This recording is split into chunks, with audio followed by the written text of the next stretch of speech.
దేవకట్ట వెన్నెలతో ప్రస్థానం మొదలెట్టిన ఈ versatile film maker latest గా మయసభ అంటూ మరోసారి ఆడియన్స్ ని అలరించేందుకు ఓటీటీలోకి ఎంట్రీ ఇచ్చేశాడు.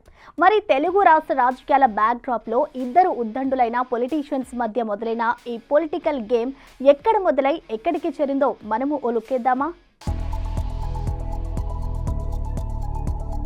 హీరోలు విలన్లు లేరి నాటకంలో అంటూ ప్రస్థానం సినిమాతో రాజకీయాలకి సరికొత్త అర్థం చెప్పాడు దేవకట్ట. మరి అచ్చొచ్చిన అదే రాజకీయాల్ని మరోసారి బ్యాక్ డ్రాప్ గా తీసుకుని తెరకెక్కించిన పొలిటికల్ థ్రిల్లర్ మయసభ ఎలా ఉందో చూద్దాం.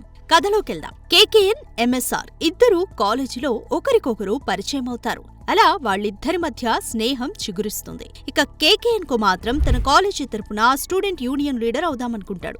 కానీ కాలేజ్లో వేరే కులానికి చెందిన వ్యక్తుల డామినేషన్ కారణంగా అక్కడ విజయం సాధించలేకపోతాడు. ఆ తర్వాత ఎంఎస్ఆర్ పరిచయం కావడంతో ఇద్దరు రాజకీయాల్లోకొచ్చి ప్రజలకు మంచి చేయాలనుకుంటారు. ఆ తర్వాత తమ రాజకీయ ఎత్తుగళ్లతో వీళ్ళిద్దరూ చిన్న వయసులోనే మంత్రులవుతారు.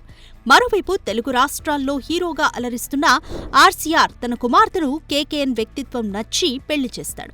ఆ తర్వాత జరిగిన ఓ సంఘటనతో ఆర్సీఆర్ వీర తెలుగు పార్టీని స్థాపిస్తాడు. ఆ తర్వాత ఉమ్మడి రాష్ట్రంలో 6వ అసెంబ్లీకి జరిగిన ఎన్నికల్లో అప్పటి వరకు అధికారంలో ఉన్న ఐడీపీఐ పార్టీని బట్టి కరిపించి ఆర్ఎస్ఆర్ ముఖ్యమంత్రి అవుతారు. ఆ తర్వాత జరిగిన పరిణామాల నేపథ్యంలో ఆర్ఎస్ఆర్ ను ముఖ్యమంత్రి పీఠం నుంచి దించడానికి అతని అల్లుడు కేకేఆర్ ఏం చేశాడనేదే Mayasabha web series first season story. ఎవరు అవునన్నా కాదన్నా ఇది సిబిఎన్ వైఎస్ఆర్లని దృష్టిలో పెట్టుకుని వాళ్ల పొలిటికల్ లైఫ్ జర్నీనే తెరకెక్కించారనేది వాస్తవం. ఇక సిరీస్ విషయానికొస్తే ఇందులోని ట్విస్ట్లు, మలుపులు, ద్రోహం, లక్ష్యం, త్యాగం తదితర అంశాలు ప్రేక్షకుల్ని మెప్పిస్తాయి. ఈ విషయాన్ని అవపోసన పట్టించుకున్న దేవకట్ట ఎంగేజింగ్ పొలిటికల్ డ్రామాను తీర్చిదిద్దడంలో సక్సెస్ అయినట్లే కనిపిస్తుంది. ఆయన రైటింగ్, కథనంలోని లోతు ప్రేక్షకులను ఇంప్రెస్ చేస్తుంది. రామిరెడ్డిగా చైతన్యరావు, కృష్ణమనాయుడుగా ఆది పినిశెట్టి పర్ఫెక్ట్ గా సరిపోయారు. సాయి కుమార్, చక్రధర్రావు కూడా తమ పాత్రలకు బాగా సెట్ అయ్యారు. ఆద్యంతం ఆకట్టుకునేలా సాగే ఈ సిరీస్ లో లోపాలు కూడా ఉన్నాయి. సిరీస్ మధ్యలో ఈ వెబ్ సిరీస్ రైటింగ్ చాలా చప్పగా సాగుతుంది.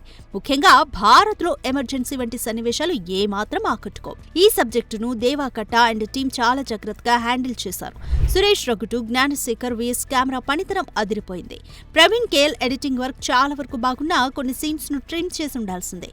శక్తికాంత్, కార్తిక్ నేపథ్య సంగీతం ఆకట్టుకుంటుంది. ఓవరాల్ గా చూస్తే మయసభ ఒక పొలిటికల్ థ్రిల్లర్ గా ప్రేక్షకుల్ని ఆకట్టుకోవడంలో సక్సెస్ అయిందని చెప్పాలి. For more videos like this, subscribe Big TV channel.